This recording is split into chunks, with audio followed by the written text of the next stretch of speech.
आज हम बात कर रहे हैं ट्राइडेंट लिमिटेड की और साथ में हम बात करेंगे एचएफसीएल लिमिटेड की। ट्राइडेंट लिमिटेड की आज जो एजीएम थी वो हो चुकी है और यहाँ पर क्या क्या रेजोल्यूशन लिए गए हैं, क्या प्रस्ताव है, उनको सबको डिस्कस करेंगे। और क्या आने वाले समय में अब ट्राइडेंट में बड़ी तेजी आती हुई दिखाई देगी? क्या ट्राइडेंट लिमिटेड में यही मौका है जब खरीदारी करें? क्या वाकई में आने वाले समय में ये एक बड़ा मल्टीबैगर हो सकता है?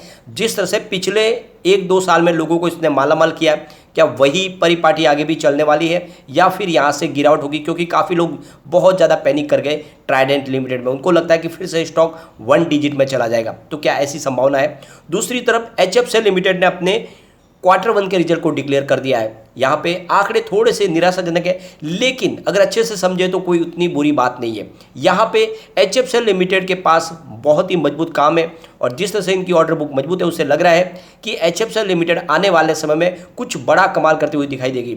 तो उन सारे आंकड़ों को डिस्कस करेंगे, कितनी मजबूत एचएफसीएल लिमिटेड है, उसकी ऑर्डर बुक को भी देखेंगे और उसके बाद में जानने की कोशिश करेंगे क्या इस समय में एचएफसीएल लिमिटेड में निवेश करना चाहिए। तो इन सारी बातों को जानेंगे इस वीडियो के माध्यम से। लेकिन फ्रेंड, उससे पहले अगर आप पहली बार हमारे चैनल में आए तो चैनल को सब्सक्राइब कर दीजिए, एक बेल आइकॉन दबा दीजिए ताकि जब भी नया वीडियो बने पहला नोटिफिकेशन आपको मिले। वीडियो पसंद आए तो लाइक शेयर जरूर कीजिए। चलो फ्रेंड्स, वीडियो स्टार्ट करते हैं। मैं हूं आपका दोस्त एसबी दवे और हमारे अपने चैनल ऑनलाइन कमाई में आपका बहुत बहुत स्वागत है। सबसे पहले ट्राइडेंट के कारोबार को डिस्कस कर लेते हैं। फ्राइडे को स्टॉक 41.45 पर ओपन हुआ, लो बना 39.65 का, हाई है 41.95 का। अंत में क्लोजिंग 39.85 पर रही, जहाँ पे 2.92% की गिरावट देखने को मिली। अब यहाँ पे अगर आप देखें तो थोड़ा सा दबाव बना हुआ था। इसके पीछे वजह ये थी कि काफ़ी अच्छी तेजी बनी थी। स्टॉक 32 से जो दौड़ना शुरू हुआ था 40 के ऊपर चला गया। अब यहाँ पे कंपनी ने आज अपनी एजीएम रखी थी, जो अब एजीएम हो चुकी है और उसके सामने क्या क्या रेजोल्यूशन थे वो भी आ चुके। जैसे इसके लिए ई वोटिंग का प्रावधान रखा गया था इसके शेयर होल्डर के लिए। जैसे कि इसकी ई वोटिंग के लिए जो समय खुला था वो आप देख सकते हो कि 20 जुलाई बुधवार से शुरू हुआ था, जो कल यानी फ्राइडे 5 बजे बंद हो गया था। उसके बीच में जितने भी इसके शेयर होल्डर हैं उनको अधिकार था कि वो ई वोटिंग करें। उस वोटिंग के माध्यम से जो भी प्रस्ताव है उनके बारे में वोट दे, या उनके अगेंस्ट में दे या उसके फेवर में दे। तो ये सामने प्रोसेस हुआ था पूरा और आप देख सकते हो कि आज जो है इसके सामने अब जो रेजोल्यूशन लिए गए वो आज डिस्कस करेंगे हम। यहाँ पे जो सबसे पहले जो ऑर्डिनरी रिजोल्यूशन प्रस्ताव लाए गए उनको देख लेते हैं। तो सबसे पहले जो फाइनेंशियल ईयर 22 का जो Q4 का रिजल्ट था उस रिजल्ट को डिस्कस किया गया और वो सामने रखा गया है शेयर होल्डर की मंजूरी के लिए। दूसरी तरफ अगर आप देखें तो कंपनी ने जो 0.36% का डिविडेंड डिक्लेयर किया है पर इक्विटी शेयर के लिए, उसके प्रस्ताव को भी पास करने के लिए रखा गया। दूसरी तरफ अगर आप देखें तो राजेंद्र गुप्ता की अपॉइंटमेंट एज ए डायरेक्टर की पोस्ट के लिए रखी गई है, उसके लिए भी ये शेयर होल्डर की मंजूरी के लिए प्रस्ताव रखा गया। इसके अलावा दीपक नंदा को डायरेक्टर के पद पे अपॉइंटमेंट के लिए उसके रेजोल्यूशन को लिया गया। जो इनके सीए की जो फर्म है जो अकाउंट इनका मेंटेन करती है उनके लिए भी ऑर्डिनरी रेजोल्यूशन के माध्यम से प्रस्ताव को पास करने के लिए। साथ में अगर आप देखें तो दूसरे जो डेलोइट इनके चार्टर्ड अकाउंटेंट है उसकी भी अपॉइंटमेंट के लिए प्रस्ताव रखा गया। इसके अलावा जो स्पेशल रेजोल्यूशन था उसमें approve commission of independent director, यानी इंडिपेंडेंट डायरेक्टर के लिए जो कमीशन है उसको पास करने के लिए उसका भी प्रस्ताव रखा गया। इसके अलावा जो सबसे बड़ा मैटर बन रहा था, यानी जो राजेंद्र गुप्ता जो इंडिपेंडेंट डायरेक्टर है उनकी जो पेबल जो अमाउंट रखी गई है वो नॉन एग्जीक्यूटिव डायरेक्टर से 50% से ज़्यादा है, उस प्रस्ताव को भी पास करने के लिए यहाँ पे उसका रिजोल्यूशन रखा गया स्पेशल कैटेगरी के तहत। और उसके अलावा आप देखें कंपनी फंड रेजिंग करना चाहती है NCDS के माध्यम से, उसके लिए भी रिजोल्यूशन पास किया गया स्पेशल कैटेगरी के तहत। इसके अलावा alteration in articles of association of the company के लिए भी रिजोल्यूशन पास किया गया। तो ये कुछ प्रस्ताव थे जो रखे गए इसके दौरान। अब कंपनी की तरफ से कहा गया है कि जो भी इसके रिजल्ट्स होंगे वो रिजल्ट हम NSE और BSE की वेबसाइट पर देंगे, साथ में CDSL पे भी उपलब्ध होगी।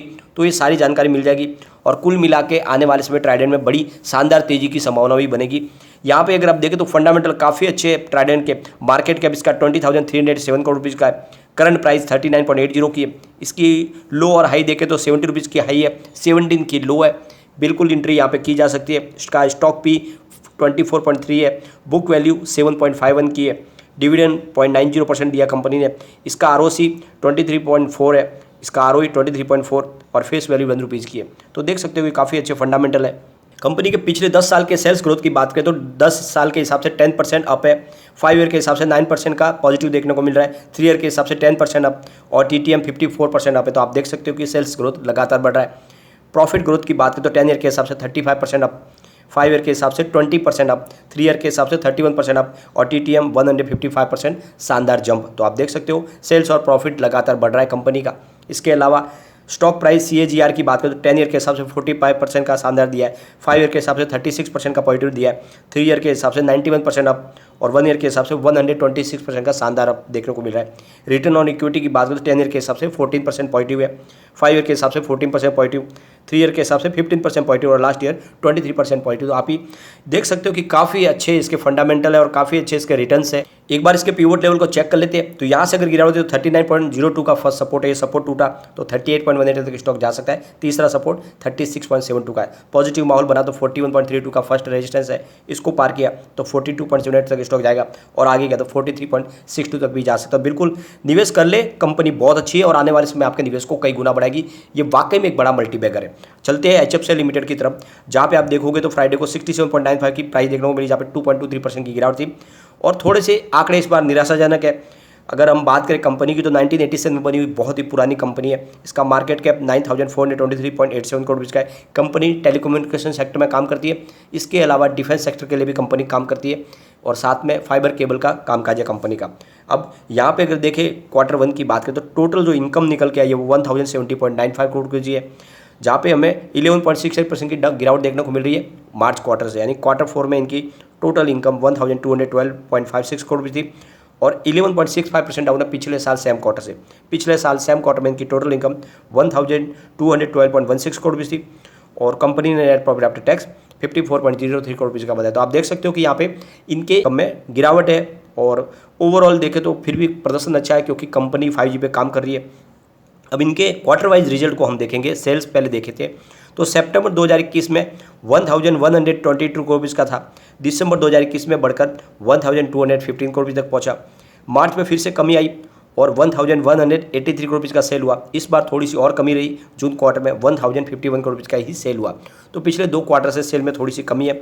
अब इनके एक्सपेंसेस की बात करें तो 953 करोड़ रुपये का था सितंबर में, 1045 करोड़ रुपये तक दिसंबर में पहुंचा और 1059 करोड़ रुपये पहुंचा मार्च में। लेकिन इस बार अच्छी बात है कि इन्होंने अपने खर्च में कंट्रोल किया, इनका खर्च 942 करोड़ रुपये का ही रहा है।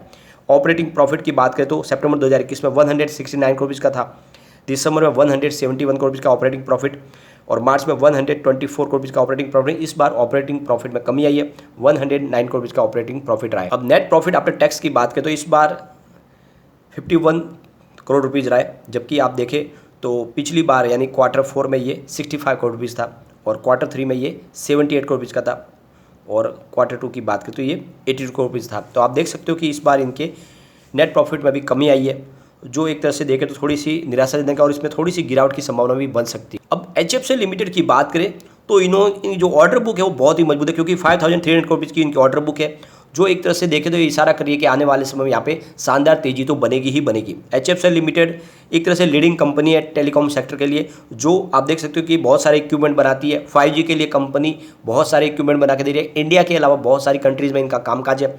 इसके अलावा अगर आप देखें तो ऑप्टिकल फाइबर बिछाने का काम कंपनी करती है, इसीलिए रिलायंस के साथ में इनका एक बिजनेस टाइप है। रिलायंस के लिए सारा काम यही करके देती है। रिलायंस की इसमें खुद 5% की स्टेक है। इसके अलावा आप देख सकते हैं कम्युनिकेशन नेटवर्क सॉल्यूशन, इसके अलावा रेलवेज के लिए और डिफेंस सेक्टर के लिए बहुत सारे इक्विपमेंट बना के कंपनी देती है। तो ऐसे में इसका जो पोर्टफोलियो बहुत मजबूत है और इसमें आपको बिना डरे निवेश करना चाहिए। अब एक बार इसके हम सेल्स और प्रॉफिट को देखें तो 10 ईयर के हिसाब से 34% अप है, 5 ईयर के हिसाब से 17% अप, 3 ईयर के हिसाब से 0% देखने को मिला है और TTM -7% है। तो पिछले आप 2-3 साल से देखेंगे तो यहाँ पे सेल्स में थोड़ी सी इनकी कमी दिखाई दे रही है। प्रॉफिट की बात करें तो 10 ईयर के हिसाब से 20% अप है, 5 ईयर के हिसाब से 21% अप, 3 ईयर के हिसाब से 13% अप, लेकिन TTM आपको 9% डाउन दिखाई देगा। तो यहाँ पे प्रॉफिट में भी लगभग 1 साल से थोड़ा सा आपको डाउनफॉल दिखाई देगा। ओवरऑल देखें तो कंपनी जिस सेक्टर में काम कर रही है वहाँ पर प्रचुर संभावना है। अब यहाँ पे स्टॉक प्राइस में CAGR के हिसाब से देखें तो 10 ईयर के हिसाब से 19% अप दिया है, 5 ईयर के हिसाब से 32% पॉजिटिव है, 3 ईयर के हिसाब से 53% का शानदार रिटर्न मिला है, लेकिन 1 ईयर के हिसाब से 6% डाउन है। इक्विटी ऑन रिटर्न की बात करें तो 10 ईयर के हिसाब से 20% अप, 5 ईयर के हिसाब से 15% अप, 3 ईयर के हिसाब से 14% अप, लास्ट ईयर 13% अप। तो इक्विटी रिटर्न इनका शानदार है। ओवरऑल यहाँ पे निवेश किया जा सकता है। कंपनी 5G के लिए कमर कस चुकी है, आने वाले समय में इसको बहुत सारा बेनिफिट मिलने वाला है, इनकी ऑर्डर बुक भी मजबूत है, तो बिल्कुल निवेश करें। लेकिन शॉर्ट टर्म में थोड़ी सी गिरावट होगी क्योंकि आंकड़े थोड़े निराशाजनक है। लेकिन फ्रेंड, कोई भी इन्वेस्टमेंट करने से पहले अपने फाइनेंशियल एडवाइजर्स के बारे में ले या अपना खुद का रिसर्च करें, क्योंकि मैंने वीडियो आपके एजुकेशनल पर्पज के लिए ही बनाया। वीडियो पसंद आए तो लाइक शेयर जरूर कीजिए और चैनल को सब्सक्राइब कर दीजिए। Thank you friend.